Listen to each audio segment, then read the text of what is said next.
So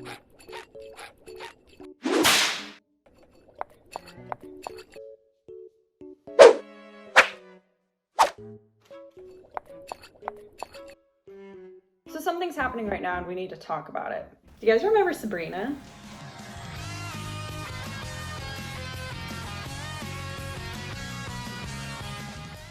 No, not that one. No, not that one either. I mean, this one.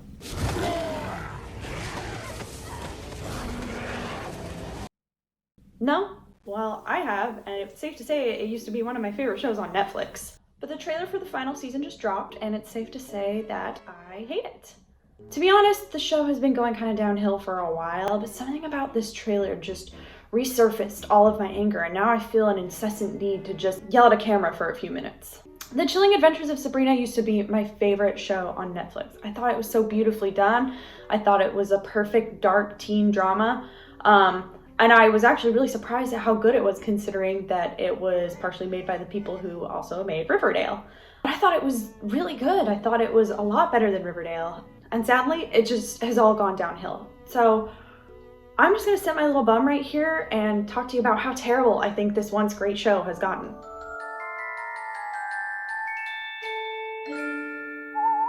The Chilling Adventures of Sabrina was based on the 2014 comic of the same name. The show was originally meant to be a companion show to CW's Riverdale, with the cast constantly crossing over into each other's stories. Luckily, heaven had mercy on our souls, and that idea never totally came to fruition. Although, I guess they do technically take place in the same universe. Instead, the show was set as a Netflix original series. The series was released on October 26th of 2018 to generally positive reviews. It wasn't really what people expected. It was a lot darker, and the cat didn't talk, which I personally was disappointed about, but I think a lot of people were surprised about how good this new take was. Me, being a very big fan of the original Sabrina the Teenage Witch series, knew I had to give this newer, older, darker rendition a try. But when I finally watched the show, I was extremely impressed by how much I actually liked it. It was pretty dramatic and scary, but it never went too dark. Like, it didn't go full rated R and follow the path of American Horror Story. It was still digestible for the average Netflix watcher. The cinematography was really beautiful, except for the weird fisheye blurry scenes. And the production design was really something to look at. It was quite obvious that a lot of love and care went into the production of this show. So Sabrina was this kind of new teen horror genre.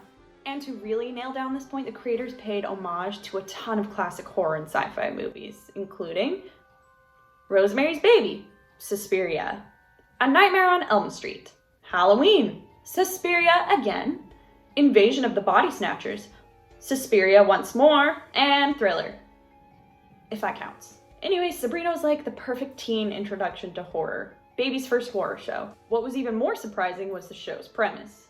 It's pretty common knowledge that Sabrina and her family are witches and warlocks, but this rendition is the only one where we really explore where those powers come from. Satan. It's Satan. Like Goody Proctor, Abigail, and Tituba Dancing in the Woods, Lord of Darkness, Devil, Lucifer himself. Satan. I was very shocked that this was the approach they were taking. It's intense and a little scary and even a little goofy at times. I commend the show for sticking to their guns and exploring this idea, even though it meant turning off some of their potential viewers. Now, as a very good Christian girl myself, I would say that the show is still very palpable. While the show deals with the devil and somewhat of its own made-up dark religion, it never delves too uncomfortably into the religion. It's not sacrilegious, and I don't really think it delves into inappropriate territory. And if it makes you feel any better, Sabrina does spend the entire show fighting against Satan. Like, he's the bad guy. Or I guess they call him the Dark Lord throughout the show. One thing I will say is I really admired the show's take on Satan. I'm so used to pretty boy Satans. But in this rendition, he was a terrifying dark goat man who is very rarely seen and works mostly in the shadows. Don't worry, I know that he changes later. The show's villain was nearly invisible and yet caused so much chaos. It was different and I really liked it. To summarize everything I just talked about, here's what you need to know. Sabrina good, characters interesting, plot edgy, and Sabrina beautiful show, aesthetically. And this formula carried on to the second season, which I think was even better than the first. Unfortunately, there was trouble brewing on the horizon, and Sabrina would take a turn for the worst. Perhaps the show was destined for failure. After all, the show's plot of Sabrina not wanting to sell her soul to the devil could only go on for so long.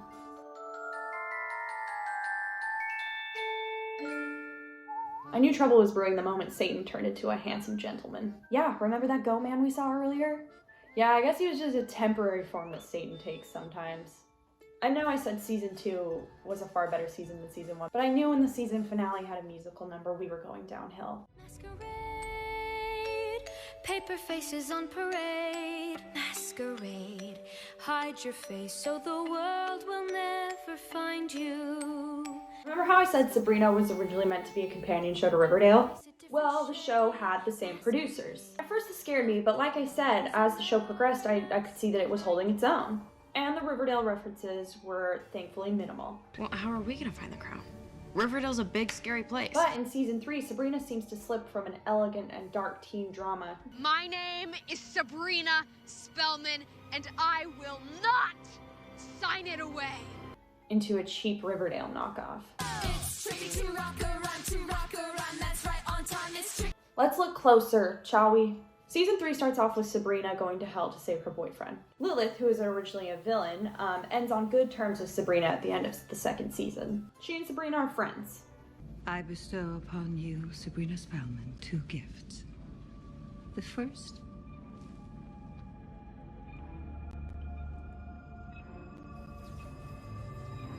But suddenly in season 3, they're enemies again. They escaped the woodsman, did they? Yes, mistress.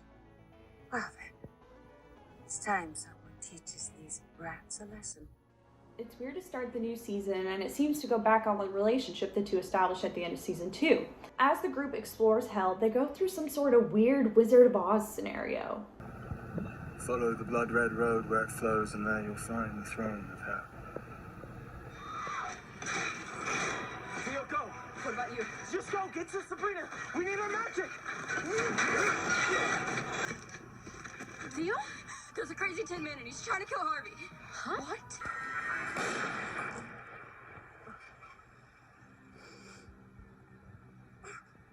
The only issue is the Wizard of Oz is not a sci-fi or horror films, and it makes no sense in this context. It feels incredibly out of place the entire episode. So Sabrina and her friends have literally been to hell and back the past 2 seasons. What do they do now?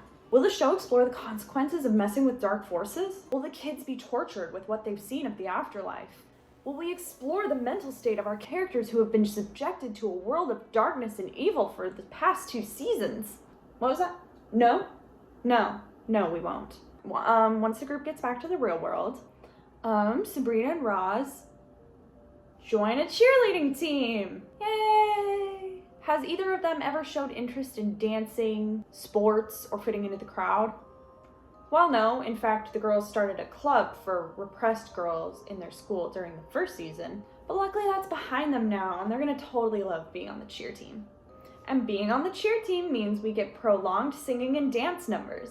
Because this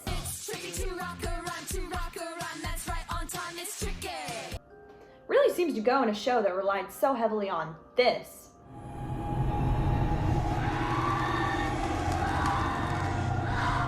For the past 2 seasons. But where have I seen this kind of thing before? Oh, right. It was definitely on Riverdale. Could it get any worse? Yes, my friends, it can. And it will. In addition to joining the cheer team, the gang decides to start a band. Isn't that cool? So in addition to this, we also get this.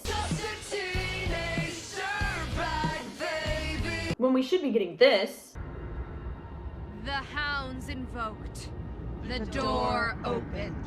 The price paid in blood. Thomas Kinkle, we entreat thee. Rise! Rise! Rise! And this. you'll like this next game. This isn't what we talked about. It's called Devil We got what we needed. Let's let them go. in the We can't kill them. Dark. What are they doing? Everyone stay calm. If we can't see them, they can't see us. There's where you're wrong. Girls. Guys, I can't see either. Guys, did you feel that? Something touched me.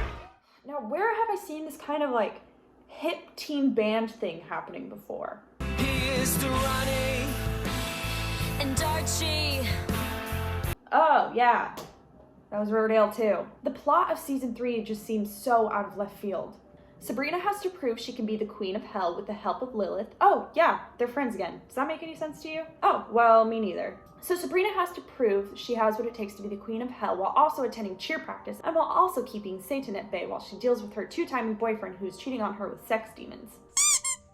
Oh yeah, you heard me right. Meanwhile, her cousin is on this Buffy the Vampire Slayer side quest, and her aunt suddenly turns into a lesbian at the end with no real build-up.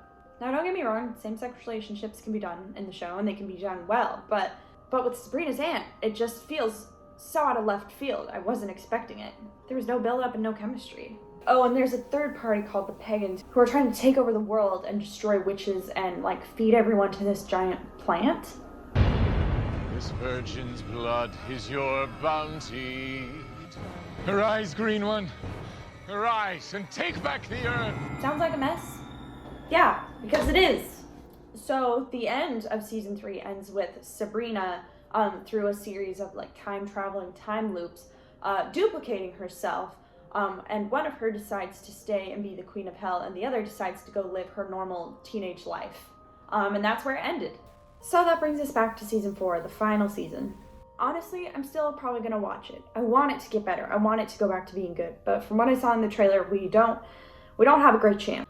Maybe I'll make another video when the final season comes out so that I can just mentally wrap this all up in my head. But for now, I just had to get my anger out. I'm getting too worked up, and it's honestly not worth it. I just think the writers of Sabrina took something dark and beautiful and made it into something cheap and cliche we've seen a million times. But who am I to say? I will say maybe Netflix agrees with me though, since they canceled the show after the 3rd season. It frustrates me. You had all these really cool characters who just didn't fit into this normal world. They all had their own different thing going for them, and in the 3rd season they just shoved them into all these cliche molds we see a billion times before. There's nothing wrong with cheerleading or being in a band, it just doesn't make any sense for these characters. I want to explore more art and drawing with Harvey. I want to explore literature and feminism with Roz. I want to learn more about love and sexuality with Theo. And of course, I want to learn more about what it feels like to be a witch from Sabrina. But that's not what I get in the 3rd season. It's just bad. It's a mistake. Hot Satan was a mistake. There's so many mistakes. And so anyways, thank you for watching this rant. I really need to get off my chest, and it feels really good to be back on the internet again. Ranting. I feel right where I belong. Anyways, if you haven't already, make sure you subscribe. I love talking about pop culture and movies and media, and I think I'm gonna stay here for a while. I'm gonna start making videos again. So thanks everyone for watching this rant. Talk to you later.